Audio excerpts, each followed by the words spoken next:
மருத்துவமனை சூறையாடப்பட்ட சம்பவம் மேற்கு வங்க அரசு இயந்திரம் முற்றிலுமாக செயலிழந்துவிட்டதை காட்டுவதாக கொல்கத்தா உயர்நீதிமன்றம் கடுமையாக விமர்சித்துள்ளது. கொல்கத்தா பெண் பயிற்சி மருத்துவர் கொல்லப்பட்டதை கண்டித்தும் பாதுகாப்பான பணிச்சூழல் கோரியும் நள்ளிரவில் மருத்துவமனை வளாகத்தில் நடந்த போராட்டத்தின் போது மருத்துவமனை சூறையாடப்பட்ட வழக்கை கொல்கத்தா உயர்நீதிமன்றம் விசாரித்தது.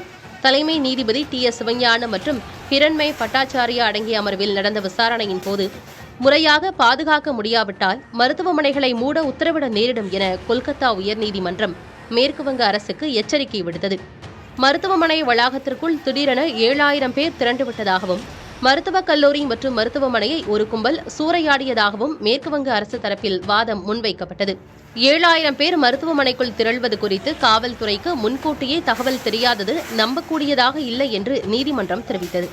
இவ்வாறு திரள்வதற்கு அரசு அனுமதி அளிக்கவில்லை என்று அரசு தரப்பில் தெரிவிக்கப்பட்டது. ஆனால் அந்த பகுதியில் 144 தடை உத்தரவு அமலில் இருந்ததால் அந்த பகுதியை காவல்துறையினர் தங்கள் கட்டுப்பாட்டில் வைத்திருக்க வேண்டும் என்று நீதிபதிகள் சுட்டிக்காட்டினர்.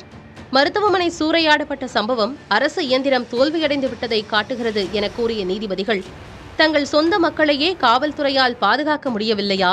மருத்துவர்கள் எப்படி அச்சமின்றி பணியாற்றுவார்கள் என்று வினவினார். என்ன முன்னெச்சரிக்கை நடவடிக்கைகள் எடுக்கப்பட்டன என கேள்வி எழுப்பிய நீதிபதிகள் மருத்துவமனையை மூடிவிட்டு அனைவரையும் அங்கிருந்து வெளியேற்ற நேரிடும் என்றும் எச்சரித்தனர்.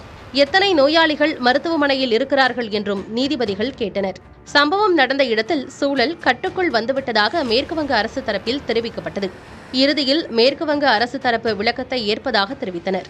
சம்பவம் தொடர்பாக காவல்துறை, மருத்துவமனை நிர்வாகம் தனித்தனியே அறிக்கை அளிக்க வேண்டும் என்றும் சம்பவ நாளில் என்ன நடந்தது என்பது பற்றி காவல்துறை விரிவாக அறிக்கை தாக்கல் செய்ய வேண்டும் என்றும் நீதிமன்றம் உத்தரவிட்டது. பயிற்சி மருத்துவர் பாலியல் வன்கொடுமைக்கு ஆளாக்கப்பட்டு கொல்லப்பட்ட சம்பவத்தில் விசாரணை நிலவரம் குறித்து CBI தரப்பில் இடைக்கால அறிக்கை அளிக்க வேண்டும் என்று உத்தரவிட்ட நீதிமன்றம் அடுத்த கட்ட விசாரணையை ஆகஸ்ட் 21ஆம் தேதிக்கு ஒத்திவைத்தது.